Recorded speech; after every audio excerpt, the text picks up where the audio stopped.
for the two countries. Objectives of peace and security in the region and bring prosperity to the people of South Asia. To give you an oft-quoted example, the extraordinary achievements during the 1980s and post 9/11, success against the common enemy of terrorism. This all became possible through the close and dynamic cooperation between the two countries. Since the assumption of government of Prime Minister Imran Khan in August 2018, we have seen a gradual warming up in relations again. U.S. Secretary of State Michael Pompeo's visit to Pakistan last September presented an opportunity to bring back the momentum in the relationship. Secretary Pompeo conveyed, and I agree, that the desire for resetting the relationship. He held a meaningful dialogue with the leadership and sought Pakistan's support for reconciliation in Afghanistan. My return visit to Washington in October last year helped to further build on the discussions held in Islamabad.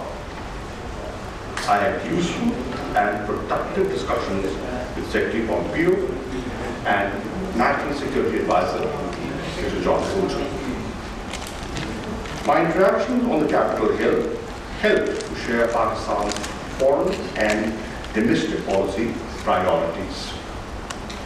The US senators and congressmen, in my view, were receptive. I also had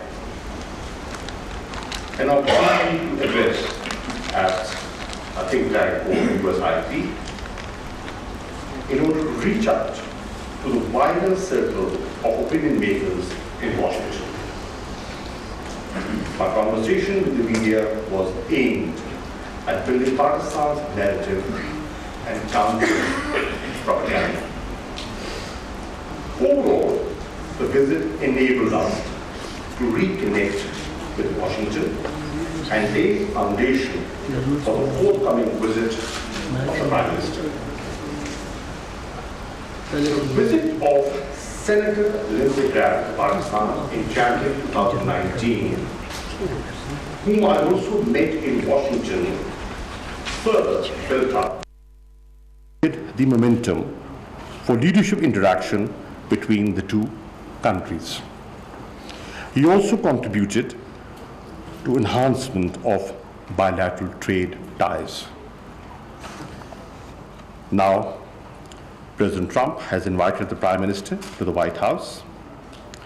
We see this invitation as acknowledgement of the inherent importance of the relationship for both sides.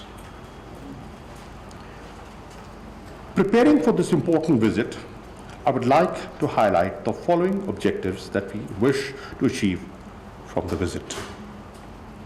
First and foremost, we believe that moving forward with a constructive and positive approach is in the best interest of both Pakistan and the US.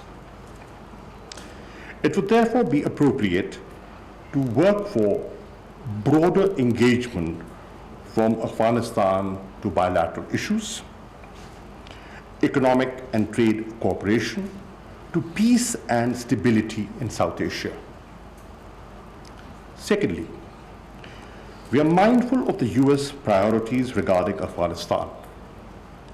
Pakistan has welcomed President Trump's far-sighted decision to pursue a political solution in Afghanistan, which in fact was an endorsement of our own position espoused for a long time.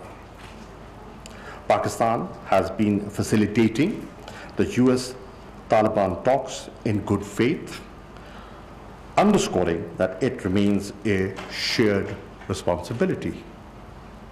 We are also engaged closely with U.S. Special Representative on Afghanistan, Reconciliation Ambassador Zalmay Khalilzad. Pakistan's engagement to promote intra-Afghan dialogue and regional consensus in support of Afghan peace process are acknowledged by relevant stakeholders. The joint statement of the recently concluded meeting in Beijing, in which China, Russia, United States, and Pakistan participated, welcomed Pakistan's efforts in the peace process. My earlier visits to China, Iran, Russia, Afghanistan, Qatar, and UAE were part of our efforts to help build regional consensus and garner support for Afghan reconciliation. In the context of intra-Afghan dialogue, there was an Afghan peace conference in Bourbon last month, where representatives of all Afghan political parties participated.